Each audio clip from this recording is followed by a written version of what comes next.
Hi guys, நம்ம ஊரில் வந்து திருவிழா வர செவ்வாய்க்கிழமை திருவிழா ஸ்டார்ட் ஆகுது.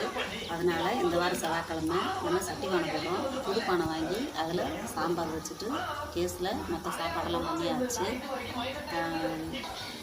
ஏன் விறகடுப்பில் வைக்கிறேன்னா, பாரம்பரியமாக விறகடுப்பில் மண்பானை வச்சு நான் வருஷம் நான் சமையல் பண்ணுவேன். சட்டிபானை போடுறதுக்கு மட்டும் சமையல் பண்ணுவேன். மற்ற சாப்பாடு சமையல் எல்லாமே கேஸில் தான் வச்சு முடிச்சுருவேன். நீங்கள்லாம் திருவிழாவுக்கு சட்டிபானை போடுவீங்களான்னு தெரியல. எங்கள் ஊரில் வந்து சட்டிபானைன்னு சொல்லி போடுவோம். மொதல் வாரம் சாட்டுவோம், 2வது வாரம் சட்டிபானை போடுவோம், 3வது வாரம் செவ்வாய்க்கிழமை வந்து திருவிழா வச்சு கொண்டாடுவோம். நீங்கள் யாரெல்லாம் சட்டிபானை போடுவீங்க, இந்த மாதிரி திருவிழாவில் கொண்டாடுவீங்க அப்படிங்கிறத கமெண்ட் பாக்ஸில் கமெண்ட் பண்ணுங்கள்.